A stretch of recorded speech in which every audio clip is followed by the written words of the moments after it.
Welcome to my YouTube channel.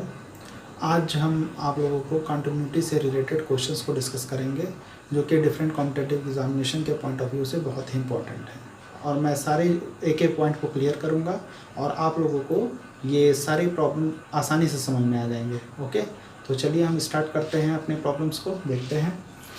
First question कह रहा है कि f(x) = x minus mod x over x, okay, for x not equal to 0 and f0 equal to 2, then f is, first option दे रखा है continuous nowhere, continuous everywhere, continuous for all except x equal to 1 and continuous for all except at x equal to 0। Okay, तो ये आपके पास problem है और आप देख रहे हो कि कंटिन्यूटी अगर हमको फाइंड आउट करनी होती है किसी भी प्रॉब्लम में, तो जहाँ ये आपको दिख जाए, यदि वो पॉइंट दे रखा है, ठीक है, जैसे x नॉट इक्वल टू 0 यहाँ पे दे रखा है, ठीक है, तो लिमिट हमको वहीं पे निकालनी पड़ेगी। देखिए कैसे, x इक्वल टू 0 रखने पे 0 माइनस 0 इज 0/0। ओके, तो यहाँ पे इस प्रॉब्लम में ये 0/0 फॉर्म आ रहा है, तो यानी कि लिमिट हर हाल में आपको यहीं पे निकालनी होगी। ओके, अब देखिए x 0 से बड़ा या 0 से छोटा होने पे मॉड डिफाइंड होता है। ओके, और यहाँ पे f0 इक्वल टू 2 दे रखा है, यानी कि फर्स्ट का अगर हम सोल्यूशन देखें, सोल्यूशन फर्स्ट प्रॉब्लम का देखें, तो fx जो होगा आपका वो क्या होगा, आप देखिए यहाँ पे x की वैल्यू यदि 0 से छोटी है, लेस देन 0, ठीक है, तो 0 से जब छोटी होगी तो देखिए 0 से छोटी होगी तो ये क्वांटिटी नेगेटिव होगा, ये क्वांटिटी नेगेटिव होगा, but this quantity is positive because, क्यों ऐसा, क्योंकि मॉड ऑफ x का ये प्रॉपर्टी होता है कि जब x लेस देन 0 हो चाहे ग्रेटर देन 0 हो, इन both the situation mod of x जो होगा वो पॉजिटिव ही वैल्यू हमें देगा। ओके, यानी कि अगर हम x लेस देन 0 ले लें, ठीक है, तो ये माइनस में होगा x, ओके, ये माइनस मॉड माइनस x होगा और ये माइनस x होगा, ठीक है, तो यहाँ से आपका क्या होगा माइनस एक्स, और ये माइनस ही रहेगा क्योंकि ये मॉड जो होगा इस माइनस क्वांटिटी को पॉजिटिव ही बनाएगा, तो वो x हो जाएगा यहाँ पे ओवर माइनस एक्स, यानी कि this is minus 2x over minus x, minus 2x over minus x. तो आप देखेंगे यहाँ से x और x कैंसिल हो जाएगा और ये नेगेटिव न्यूमरेटर और डिनोमिनेटर से नेगेटिव साइन भी कैंसिल हो जाएगा, यानी कि we will get value 2। Okay, that means कि for x less than 0 this value is 2।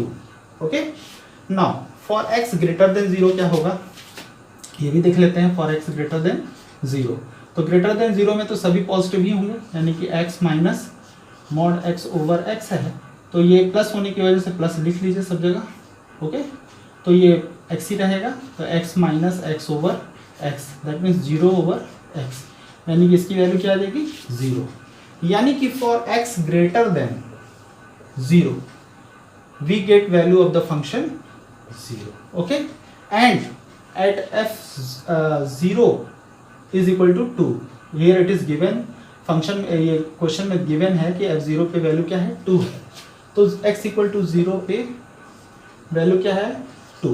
Okay, अब देखते हैं, अगर आप इसमें कुछ सॉल्व करने की जरूरत नहीं है, बस केवल टेक्निकलिटी बस यहीं तक थी। कह रहा है कि x यदि लेस देन 0 है तो उसकी वैल्यू क्या है 2, ग्रेटर देन 0 है तो उसकी वैल्यू 0, यानी कि हर हाल में अगर हम राइट हैंड लिमिट लेते हैं, right hand limit, limit x tending to 0 plus, okay, fx, तो ये क्या होगा आपका limit s tending to 0 f 0 plus h, 0 plus h जैसे ही आप यहाँ पे रखेंगे, 0 प्लस h मैंने डेफिनेशन में आप लोग को बता रखा है कि जैसे ही यहाँ पे 0 प्लस h होगा, दैट मीन्स की वैल्यू ग्रेटर देन क्या है, x की वैल्यू 0 से बड़ी है, in that situation the functional value क्या हो जाएगी 0 हो जाएगी। ओके, यानी कि at this place we will put the value of function 0। Okay, so limit s tending to 0, this is 0, इसमें कहीं h है नहीं तो इसकी वैल्यू क्या होगी 0 ही होगी। अगर आप लेफ्ट हैंड लिमिट निकालेंगे, लेफ्ट हैंड लिमिट, तो क्या होगा limit x tending to 0 minus fx। Okay, equal to limit h tending to 0 f 0 minus h. ठीक है, 0 माइनस एच किया, यानी कि x की वैल्यू जो है यहाँ पे, क्योंकि x के ही प्लेस पे 0 माइनस एच आपने रखा है। ओके, तो जैसे ही ये 0 माइनस एच होगा तो बच्चों आप लोग ध्यान देंगे कि 0 से छोटी वैल्यू है। Okay, 0 minus h is less than 0, so functional value is 2। यहाँ पे हम क्या रखेंगे, limit h tending to 0, this value is 2, so the limit value is also 2। तो यहाँ पे आप देख रहे हो कि right hand limit left hand limit दोनों बराबर नहीं है, right hand limit not equal to left hand limit. तो बच्चों यहाँ से क्या मिलता है कि लिमिट डज नॉट एग्जिस्ट, और हमने आपको बता रखा है कि जब लिमिट एग्जिस्ट नहीं करेगा इन that situation function is not continuous. Okay, और वहाँ पे पॉइंट हमें क्या मिल रहा है, 0 पे ही फंक्शन क्या हुआ, ब्रेक हुआ है, और 0 पे हमने चेक किया है in that situation function is not continuous at x equal to 0। Okay, तो देखिए यहाँ पे ऑप्शन में कॉन्टिन्यूअस नो वेयर, कहीं पे भी ये कॉन्टिन्यूअस नहीं है। ठीक है ना, ये कह रहा है कहीं पे भी कॉन्टिन्यूअस नहीं है। तो और फॉर डिफरेंट अलग अलग वैल्यूज के लिए एक्सेप्ट 0 ये फंक्शन क्या होगा, कॉन्टिन्यूअस ही होगा, बिकॉज x के बाद 0 के बाद या 0 के पहले, ठीक है, तो ये कॉन्टिन्यूअस है, ये भी कॉन्टिन्यूअस है और ये भी कॉन्टिन्यूअस है। In that situation whole quantity is continuous. Okay, तो यहाँ पे नो वेयर तो गलत हो गया, एवरीवेयर भी गलत हो जाएगा। क्यों, क्योंकि 0 पे ये क्या है, कॉन्टिन्यूअस नहीं है। ठीक है, ये भी except at x equal to 1 ये भी नहीं होगा, because this is continuous for all but at x equal to 0 this is not constant, so this option D is correct. Okay, I hope आपको ये कॉन्सेप्ट समझ में आया होगा, ये क्वेश्चन भी समझ में आया होगा।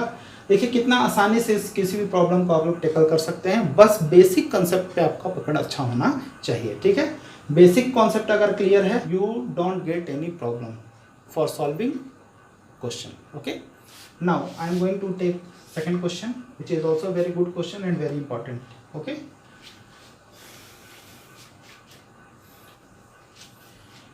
देखिए सेकंड प्रॉब्लम क्या है, सॉल्यूशन सेकंड प्रॉब्लम का सेकंड। ओके, आप यहाँ पे देखिए क्या कह रहा है, from f if f is continuous and satisfying this condition fx into f of 1 over x equal to fx plus f1 by x and f1 greater than 0, then limit x tending to 1 fx is equal to. अब देखिए continuity यहाँ पे इसकी value find out करने के लिए कह रहा है। ठीक है, limit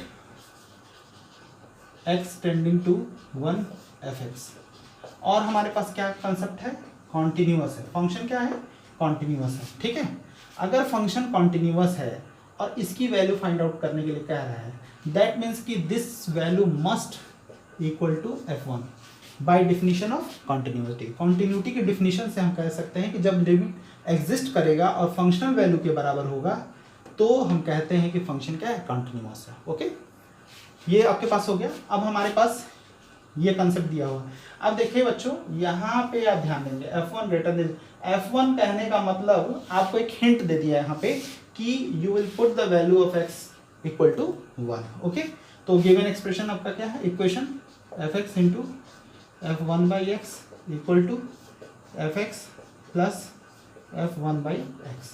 now put x equal to 1 in both the side, तो क्या होगा, f1 by 1 f1 plus f1 by 1, this is nothing, this is f1 into f1 और this is f1 plus f1। Okay, this is f1 square equal to 2 times f1। Okay, तो ये क्या हो जाएगा, f1 squares minus 2 times f1 equal to 0। Now common ले लेते हैं f1 जब कॉमन लेंगे तो यहाँ पे आपका आ जाएगा f1 minus 2 equal to 0। If f1 equal to 0 तो f1 equal to 0 and second if f1 minus 2 equal to 0 तो f1 इक्वल टू 2। देखिए कितना आसान है। अब देखिए यहाँ से हमें क्या मिल रहा है, f1 की वैल्यू 0 मिल रही है, f1 की वैल्यू 2 मिल रही है, यानी कि in this expression, in this value of f1 is either 0 और 2, but what is given in your problem, f1 is greater than 0, okay, 0 से बड़ा होना चाहिए, so this option is wrong, okay, so we put f1 equal to 2, f1 equal to 2, so limit की value भी कितनी हो जाएगी, 2, okay, so we get the answer 2, okay. देखिए आप लोग कितने आसानी से इस प्रॉब्लम को सॉल्व कर लिए, कोई भी दिक्कत नहीं है, बस थोड़ा सा कॉन्सेप्ट आपको क्लियर रखना पड़ेगा, और जैसे मैं बताता हूँ वैसे वैसे चीज़ों को समझते जाइए, उन पॉइंट्स को आप लोग जरूर नोट कर लीजिए अपने पास, जो इनमें मैंने इन प्रॉब्लम्स को सॉल्व करने में मैंने आप लोग को बताया है कि कौन कौन से बेसिक पॉइंट्स हैं, उसको जरूर नोट कर लीजिएगा, ठीक है, वो आपके कॉम्पिटिटिव एग्जामिनेशन के लिए बहुत इंपॉर्टेंट होगा, ओके। चलिए हम इस प्रॉब्लम को सॉल्व करते हैं, थर्ड को। यहाँ पे दिया है f(x) equal to greatest integer x and gx equal to 0 when x belongs to i and x square for x belongs to i minus i। हमने आपको बता रखा है कि ग्रेटेस्ट इंटीजर फंक्शन जो होता है वो इंटीग्रल वैल्यूज पे कॉन्टिन्यूअस नहीं होता है, ठीक है। कैसे देख सकते हैं आप यहाँ पे ग्राफ से ही मैं बता रहा हूँ, ये x एक्सिस है, ये y एक्सिस है, 1 2 3, दिस इज 0 -1 -2 -3, ओके। तो आप जानते हैं कि 0 से 1 के पहले तक हमेशा वैल्यू इसकी क्या होती है, ग्रेटेस्ट इंटीजर की 0 ही होती है, 1 पे 1 होती है, और 1 से 1.99 तक 1 ही होती है, ठीक है, और 2 से बड़ी, 3 से लेकिन छोटी वैल्यूज के लिए हमेशा 2 ही रहती है, okay. In a similar manner 0 से -1 से पहले तक, 0 से बड़ी और -1 से तक की वैल्यूज यहाँ पे क्या होगी, ये -1 होगी, ओके, और फिर ये वैल्यू -2 होगी, ये -3 होगी, ठीक है। तो आप यहाँ से क्लियर भी है कि अगर 1 पे हम राइट हैंड लिमिट निकालेंगे तो 1 मिलेगा, लेकिन लेफ्ट हैंड लिमिट निकालेंगे तो 0 मिलेगा, ओके। आप देख सकते हो कोई भी इंटीग्रल वैल्यूज ले लीजिए, मान लीजिए 1 ही ले लेते हैं इसमें f(x) के लिए, limit x tending to 1 plus f(x) निकालते हैं, ये होगा limit s tending to 0 1 plus h, okay. h बहुत ही छोटी संख्या है, मान लीजिए 0 0 1 ही है, ठीक है, और यहाँ पे 1 है तो 1 प्लस 0.001 करेंगे और ग्रेटेस्ट इंटीजर वैल्यू निकालेंगे इसकी, तो कितना आएगा, 1.001 का ये आएगा 1, ठीक है। यानी कि इसकी वैल्यू क्या आ गई, लिमिट s टेंडिंग टू 0 1, ये हो जाएगा 1 प्लस h की वैल्यू हमेशा क्या होगी, 1 हो जाएगी, यानी कि लिमिट चूंकि यहाँ इसमें h नहीं है तो उस पर कोई प्रभाव नहीं पड़ेगा। In a similar manner limit x tending to 1 minus f(x) पे क्या होगा, limit s tending to 0 1 minus h, 1 minus h, मान लीजिए यही h की वैल्यू है, तो जब हम माइनस करेंगे 1 माइनस 0.001 तो आएगा 0.999, ओके, यानी कि 0 पॉइंट दिस, तो ग्रेटेस्ट इंटीजर वैल्यू क्या आ जाएगी, 0 आ जाएगी, ठीक है। तो limit s tending to 0, this is 0, यानी कि वैल्यू क्या हो गई, 0। तो आप यहाँ से देख रहे हो कि राइट हैंड लिमिट और लेफ्ट हैंड लिमिट की वैल्यू यहाँ पे क्या मिल रही है, हमेशा आपको लेफ्ट हैंड और राइट हैंड की लिमिट की वैल्यू हमेशा आपको अलग अलग मिल रही है, ओके। आप 2 पे राइट हैंड साइड लिमिट लेंगे तो यहाँ 2 मिलेगा, राइट हैंड साइड से जाएंगे 2 पे तो 2 मिलेगा, लेकिन लेफ्ट हैंड साइड से जाएंगे तो इसकी वैल्यू 1 मिलेगी, ओके। तो सारे इंटीग्रल वैल्यूज पे ग्रेटेस्ट इंटीजर फंक्शन जो होता है वो डिसकंटिन्यूअस होता है, ओके, यानी कि आपका ये जो f(x) है वो सारे इंटीग्रल वैल्यूज पे क्या होगा, डिसकंटिन्यूअस होगा। तो f is continuous at x equal to 2 तो रॉन्ग हो जाएगा ये, ठीक है। g is continuous at x equal to 1, अब यहाँ पे ध्यान दीजिए 1 पे कह रहा है और gx ये दे रखा है, तो आप इसे देखिए क्या है, तो limit x tending to 1 f x direct निकालिए, ठीक है, क्योंकि 1 पे वैल्यू इसकी 0 है, 1 के राइट हैंड और लेफ्ट हैंड दोनों के लिए यही फंक्शन होगा, तो directly limit x tending to 1 f x निकालेंगे हम, ठीक है। Limit x tending to 1 f x क्या है, एक्स स्क्वायर, यानी कि 1 स्क्वायर यानी कि 1 आ गया, और एफ 1 कितना होगा 0।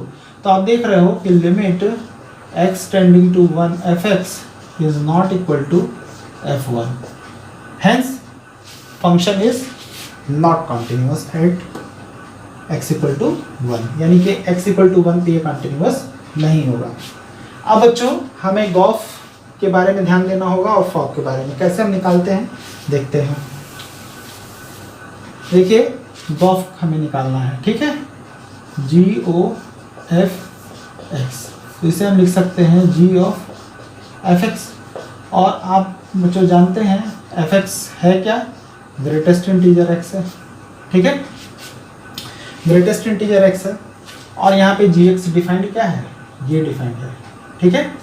तो इस जब भी आप यहाँ पे वैल्यू निकालेंगे ग्रेटेस्ट इंटीजर, अब ये होल थिंग, ठीक है, अगर इसमें रखते हैं यहाँ ग्रेटेस्ट इंटीजर तो यहाँ ग्रेटेस्ट इंटीजर होगा, यहाँ ग्रेटेस्ट इंटीजर होगा, और ग्रेटेस्ट इंटीजर r माइनस आई नहीं हो सकता है, क्यों, क्योंकि ग्रेटेस्ट इंटीजर की वैल्यू हमेशा जो होती है वो इंटीजर ही होती है, ओके। ग्रेटेस्ट इंटीजर की वैल्यू हमेशा क्या होगी, इंटीजर होगी, और इंटीग्रल वैल्यूज पे x की वैल्यू क्या है, 0 है, तो gx की वैल्यू क्या है, 0 है, in that situation this is always 0, okay. क्योंकि फिर से मैं समझा रहा हूँ, ग्रेटेस्ट इंटीजर जब भी हम किसी नंबर का निकालते हैं 1.5 ही है तो इसका ग्रेटेस्ट इंटीजर 1 होगा, 1.99 का कितना होगा, 1 होगा, 0.1 का कितना होगा, 0 होगा, 0.2 का क्या होगा, 0 होगा, यानी कि जो इसमें इंटीजर्स होते हैं वही वैल्यू आती है, ठीक है।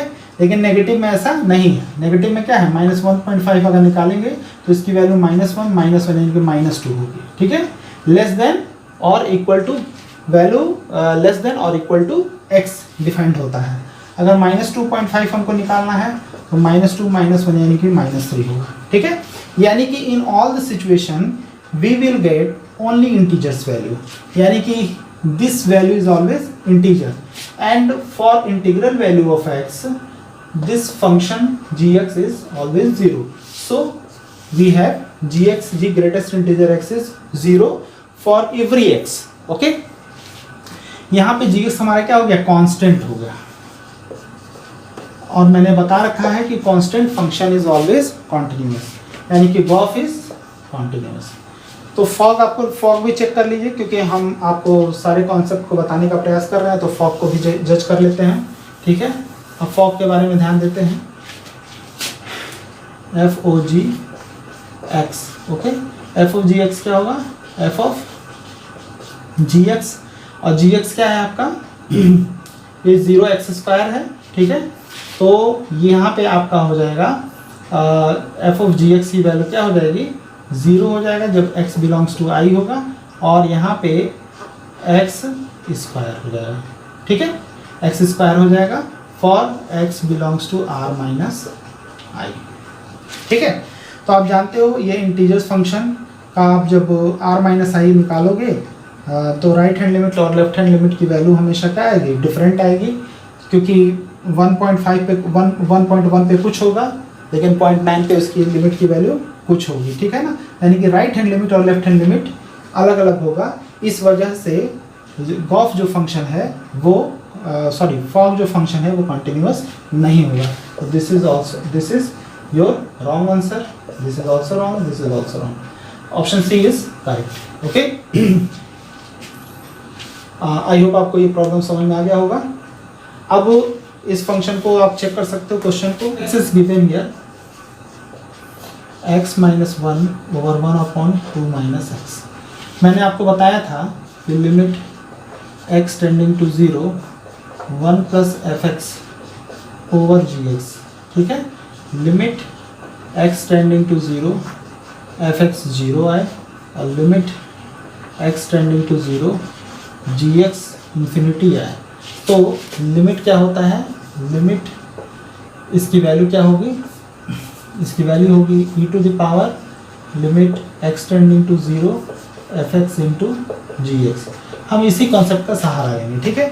यहाँ पे कह रहा है कि x इक्वल टू 2 पे ये फंक्शन डिफाइंड नहीं है, यानी कि fx जो है जैसे ही यहाँ पे 2 रखेंगे 2 माइनस 1 कितना होगा 1, और 1/2 माइनस 2 0, यानी कि 1/0 इन्फिनिटी हो गया, यानी कि this is case of 1 infinity, यानी कि fx equal to x minus 1 over 1/2 minus x जो होगा वो x की वैल्यू नॉट 2 पे डिफाइंड होगी, ठीक है।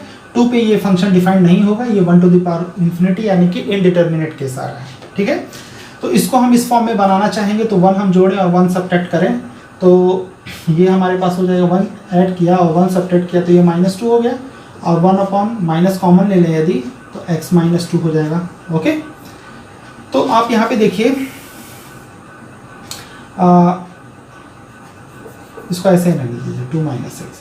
अब 2 रखेंगे तो ये देखिए 0 हो रहा है, fx की जगह अगर हम इतना माने और gx की जगह पे ये, तो fx x बराबर 2 पे ये क्या मिल रहा है 0 मिल रहा है, ओके। और gx ये है तो 2 रखने पे क्या हो रहा है इन्फिनिटी, देखिए gx इन्फिनिटी हो रहा है, तो हम इस कॉन्सेप्ट का यूज़ कर सकते हैं, ओके। तो देखिए limit x tending to 2, limit की वैल्यू क्या हो जाएगी fx इंटू gx, ठीक है। यहाँ से आप क्या कर लीजिए माइनस कॉमन ले लीजिए, limit x tending to 2x minus 2 into minus बाहर ले लेते हैं तो 1 ये हो जाएगा x minus 2, this is cancel out, तो this is to the power limit x tending to 2 minus 1, ये माइनस इसके साथ ले लिए, इस पर कोई लिमिट का प्रभाव -1 पे नहीं पड़ेगा, तो इसकी वैल्यू टू द पावर -1 हो जाएगी या 1/e। यानी कि f2 लिमिट की वैल्यू हमारी इस फंक्शन के लिमिट की वैल्यू क्या आ गई, लिमिट x टेंडिंग टू, हाँ यहाँ पे सॉरी यहाँ पे 2 रहेगा, ठीक है। और यहाँ पे ये रखिए, इसको भी ये कर दीजिए, इसको भी ये कर दीजिए, ठीक है। और यहाँ पे आप देख रहे हो इस फंक्शन के लिए जो लिमिट की वैल्यू आ रही है वो क्या आ रही है, limit x tending to 2x minus 1 to the power 1/2 minus x, ये वैल्यू 1/e आ रही है, और यही वैल्यू किसकी होगी f2 की होगी। So at x equal to 2 f2 is what 1/e, okay, क्योंकि कह रहा है f इज कॉन्टिन्यूअस। कॉन्टिन्यूअस होने का मतलब कि लिमिट वैल्यू और फंक्शनल वैल्यू दोनों सेम होती है, ओके। तो we can say this is 1/e। तो आई होप आपको ये सारे प्रॉब्लम्स समझ में आए होंगे, और भी मैं प्रॉब्लम्स को डिस्कस करूँगा नेक्स्ट क्लास में। और यदि आप लोगों को बच्चों समझ में आ रहा है तो इन लेक्चर्स को अपने फ्रेंड्स के साथ भी शेयर कीजिए ताकि उन लोग का भी कॉन्सेप्ट क्लियर हो सके।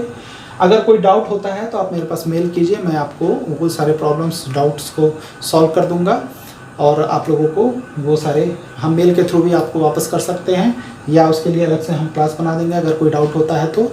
और इन लेक्चर्स को ज़रूर से ज़रूर शेयर कीजिए अपने फ्रेंड्स के साथ।